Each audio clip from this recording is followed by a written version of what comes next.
Živijo, tukaj Valentin. Govoril bom o filmu 50 odtenkov sive oziroma 50 Shades of Grey, kot je v originalu. Ta hollywoodski celovečerni spektakel je nabit z erotiko do te mere, da bi se lahko temu filmu reklo, da je že kar neka vrste erotika, skoraj trda erotika.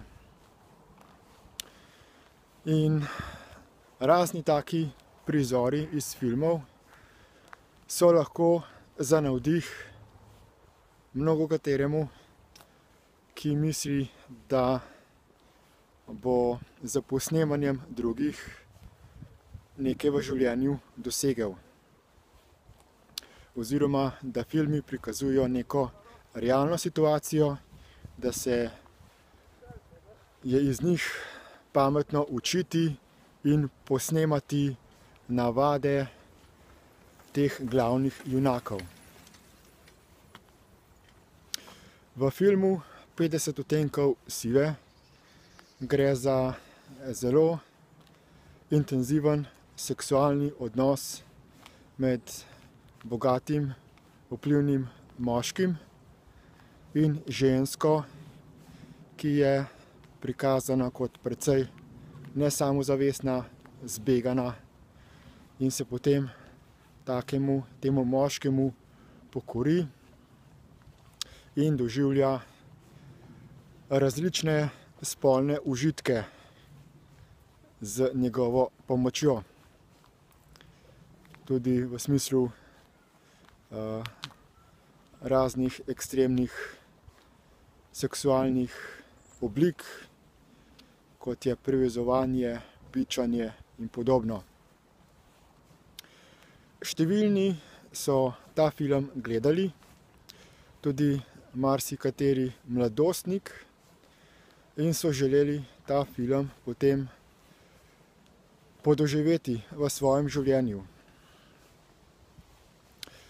Posledično so se že pričela pojavljati prva posilstva, ko so dijaki posilili svoje vrstnice, ker so želeli te prizore v tem filmu podoživeti. Filmi, še posebej hollywoodski, so zelo zavajajoči in nam prikazujejo neko sprevrženo sliko realnosti, predvsem z namenom, da bi nas zavajali in poneumljali in držali v nekih konfliktnih medsebojnih odnosih in stran od velikega življenjskega uspeha. V vseh filmih gre v glavnem za neko prenapihovanje realnosti, za prizore, ki v človeku vzpodbudijo intenzivna čustva in razburjenje,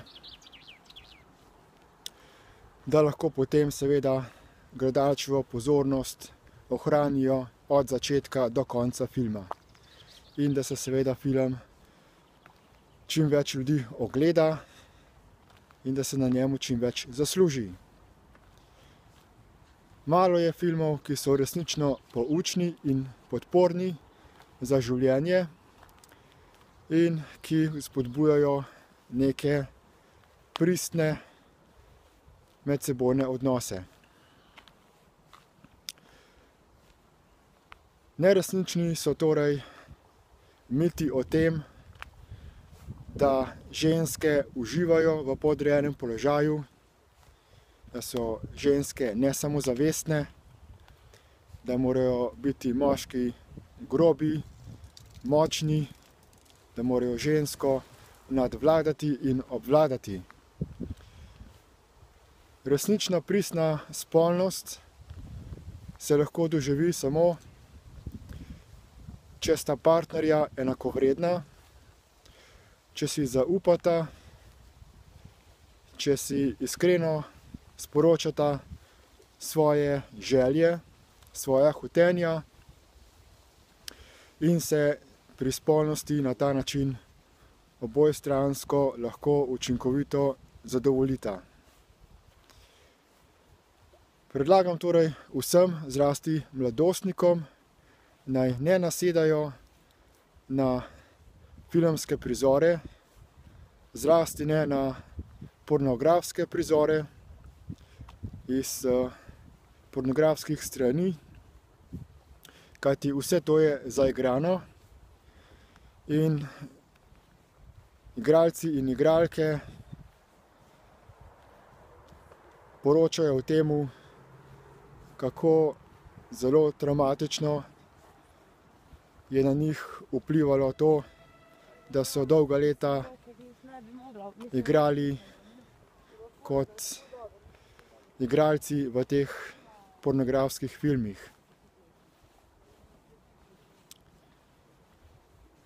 Toliko v razmislek, dodatne povezave za še boljše razumevanje spolnosti in za ustvarjanje pristnih, zadovoljujočih medsebojnih odnosov, pa si lahko preberete v opisu tega videoposnetka. Hvala za posluh in nasvidenje.